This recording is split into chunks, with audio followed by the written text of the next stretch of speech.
ನಾದ ಜೇಂಕಾರಕ್ಕೆ ದಯವಿಟ್ಟು ಹೆಣ್ಮಕ್ಳೆಲ್ಲ ಸ್ವಲ್ಪ ಒಳಗಡೆ ತಾಳಕ್ಕೆ ತಕ್ಕಂತೆ ಕುಣಿದಾಡುವ ಈ ಹಕ್ಕಿ ಪಕ್ಷಿಗಳ ಚಿಲಿಪಿಲಿಯ ನಾದ ಇದೆಲ್ಲವನ್ನ ನೋಡ್ತಾ ಇದ್ರೆ ನನಗೂ ಹಾಡಿ ಕುಣಿಬೇಕು ಅಂತ ಅನಿಸ್ತಾ ಇದೆ ಈ ನನ್ನ ಮನ. ಮಾತಿಲ್ಲ ಕತೆಯಿಲ್ಲ ಇನ್ನೇನಿದೆ, ಕೈ ಕಾಲು ನಿಲ್ಲಲ್ಲ ಏನಾಗಿದೆ, ನಿನ್ನಿಂದಲೇ ಹೊಸ ಕಾಯಿಲೆ ಶುರುವಾಗಿದೆ, ಎದೆ ಬಡಿತ ಜೋರಾಗಿದೆ, ಎದೆ ಬಡಿತ ಜೋರಾಗಿದೆ, ಎದೆ ಬಡಿತ ಜೋರಾಗಿದೆ.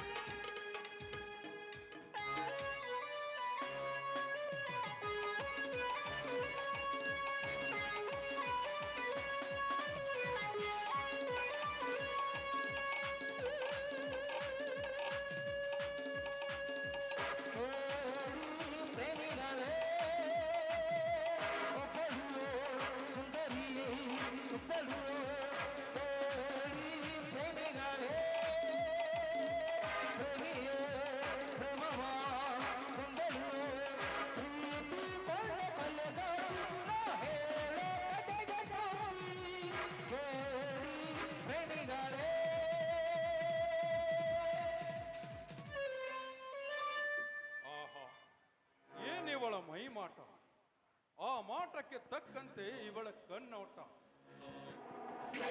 ಆ ಸೊಂಟಕ್ಕೆ ತಕ್ಕಂತೆ ಇವಳ ಸಿರಿಕಂಠ, ಇವಳ ಹಾಡಿನ ರಾಗಕ್ಕೆ ಕಾಮನ ಬಿಲ್ಲಿನಲ್ಲಿ, ಇವಳ ಕುಡಿ ಹುಬ್ಬಿನ ಅಬ್ಬರಕ್ಕೆ ನಾ ಮಬ್ಬಾಗಿ ಬಿಟ್ಟೆನಲ್ಲ. ಛೇ, ಏನಿವಳ ಸುಂದರ ಕಾಲ್ ಗೆಜ್ಜೆಯ ನಾದ,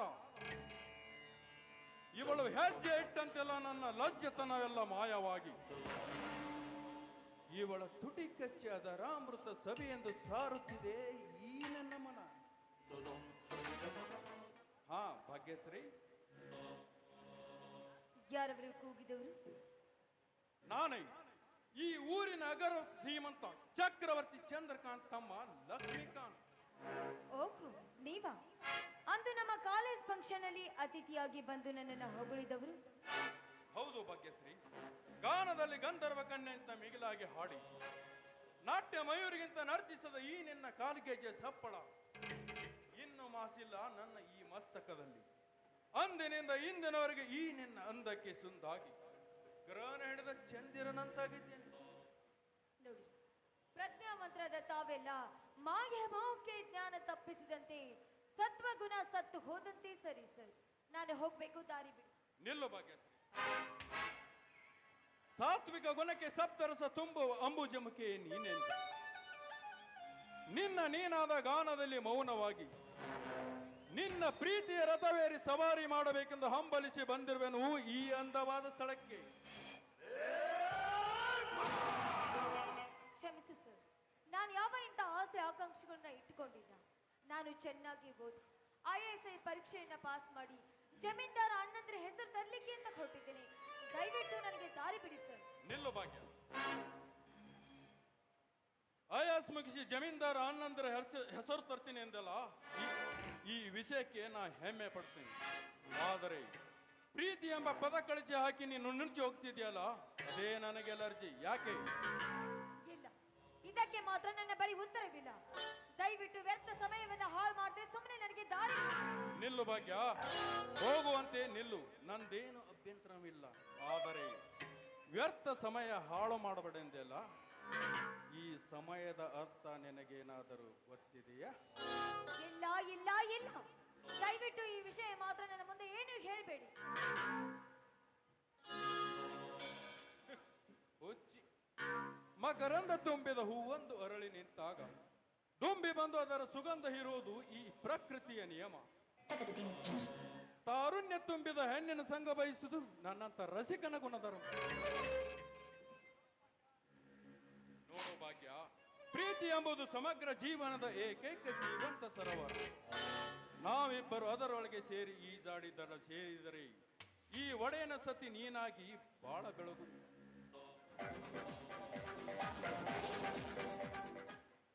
ಯಾಕೆ ಭಾಗ್ಯ, ಯಾಕೆ ಈ ಮೌನ? ನೀ ಮಾನವಂತನ ತಂಗಿ ಎಂದು ಈ ರೀತಿ ಮೌನವಾಗಿ ನಿಂತರೆ ಈ ನಿನ್ನ ಸೌಭಾಗ್ಯದ ಶೆಲಬೆತ್ತಿ ರಸವಿಲ್ಲದ ಕಸ್ತೂರಿ ಅಂತಾಗುವುದು ನಿನ್ನ ಜೀವನ. ಪ್ಲೀಸ್, ಈ ರತಿ ಮನ್ಮಥನ ಕೃತಿಗೆ ಅವಕಾಶ ಕೊಡು. ಐ ಲವ್ ಯು ಅಂತ ಒಂದು ಹೇಳಿ ಏನು ಹೇಳಿ ಸರ್, ನಮ್ಮಂತ ಹರಿಯದ ಹೃದಯದಲ್ಲಿ ಉಕ್ಕಿ ಹರಿಯುವ ನದಿಗೆ ಸಿಕ್ಕು ದಿಕ್ಕು ಪಾಲಾಗಬಾರದು ಈ ನನ್ನ ಜೀವನದ ಬಗ್ಗೆ. ಸ್ವಲ್ಪ ವಿಚಾರ ಮಾಡಿ ಸರ್. ಭಾಗ್ಯ, ಆ ವಿಚಾರದ ಮಾತೇಕೆ? ನಮ್ಮ ಪ್ರೀತಿಯಲ್ಲಿ ಕಲ್ಲು ಹಿಂಡಿ ನೀರು ತೆಗೆಯುವ ಬಲವಾದ ಶಕ್ತಿ ಇದೆ. ಯಾಕೆ ಹಿಂಜರಿಕೆ ನಿನಗೆ? ಕಮಾನ್ ಭಾಗ್ಯ, ಕಮಾನ್. ಅದ್ಭುತವಾದ ಈ ನಿನ್ನ ಭಾವಭಂಗಿಯಲ್ಲಿ ಅಡಗಿದ ಈ ನಿನ್ನ ಸೌಂದರ್ಯದ ಸೊಬಗನ್ನು ಸವಿಯುವ ಸದಾವಕಾಶ ಕೊಡು ನನಗೆ.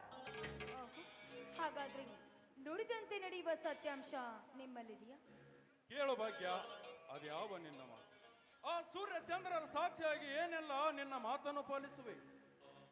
ನೋಡಿ, ನಂದನ ವನವೇ ಆಗಬೇಕಾಗಿದ್ದ ಈ ನನ್ನ ಬಾಳು ಕ್ಷಣಿಕ ಸುಖಕ್ಕಾಗಿ ಹಾಳಾಗಬಾರದು. ಅತ್ಯಮೂಲ್ಯವಾಗಿರುವ ಈ ನನ್ನ ಶೀಲ ಕೆಸರಿನಲ್ಲಿ ಬಿದ್ದು ಹೂವಂತಾಗಬಾರದು. 1000 ವರ್ಷ ಗತಿಸಿದ್ರು ಕೂಡ ನೀನೇ ನನ್ನ ಸತಿ ಅಂತ ನನ್ನನ್ನ ಒಪ್ಪಿಕೊಳ್ಬೇಕು. ಇದನ್ನ ನಿಮ್ಮಿಂದ ಸಾಧ್ಯವೇ? ಸತ್ಯವಾಗಿ ಹೇಳ್ತೀನಿ ಭಾಗ್ಯ, ನಮ್ಮ ಪ್ರೀತಿಗ ಕೃಷ್ಣನ ಸುದರ್ಶನ ಚಕ್ರವೇ ಅಡ್ಡಿಯಾದರೂ ನಾ ನಿನ್ನ ಕೈ ಬಿಡಲಾರೆ. ನಿನ್ನೆ ಅವಶೀಲದ ಬಾಳಿನ ಬಗ್ಗೆ ಮುಳ್ಳಿನ ಹಾಸಿಗೆ ಹಾಸಿದೆ, ಹೂವಿನ ಹಾಸಿಗೆ ಹಾಸಿ ನನ್ನ ಜೀವನದಲ್ಲಿ ಎಂಥ ಕಷ್ಟ ಎದುರಾದರೂ ನಾನು ಅದನ್ನು ಎದುರಿಸಿ ಸಾಯುವರೆಗೆ ನೀನೇ ನನ್ನ ಸತಿ ಎಂದು ಬಾಳುವೆ. ಇದು ರಾಮವಚನ. ಮೆಚ್ಚಿದ ರಾಜ, ಈ ನಿನ್ನ ಸತ್ಯದ ಸತ್ವ ಪರೀಕ್ಷೆಗೆ ಬಾ ರಾಜ. ನಿಮಗಾಗಿ ಮೀಸಲಿಟ್ಟಿರುವ ಈ ಮೃಷ್ಟಾನ್ನ ಭೋಜನವನ್ನ ಉಂಡು ಆನಂದಿಸಿದ ಬಂದೆ ರಾಣಿ. ನಿನ್ನಂತ ಅಮೂಲ್ಯ ರತ್ನವನ್ನು ನನಗಾಗಿ ಸೃಷ್ಟಿಸಿ ಈ ಧರೆಗೆ ಕಳಿಸಿದ ಆ ಬ್ರಹ್ಮ ಎಂಥ ಚತುರ. ಬಾ, ನನ್ನೊಂದಿಗೆ ಹಾಡಿಕೊನೆ.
ನಿಮ್ಮ ಅಣ್ಣ?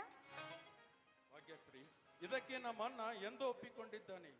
ನಿಮ್ಮಣ್ಣ? ಖಂಡಿತವಾಗ್ಲೂ ಒಪ್ಕೊಳ್ತಾರೆ. ಯಾಕೆಂದ್ರೆ ನಾನೇ ಅವರ ಮುದ್ದಿನ ತಂಗಿ. Very good. ಹಾಗಾದರೆ ನಡೆ ಹೋಗೋಣ. ಬನ್ನಿ ಹಾಗಾದ್ರೆ.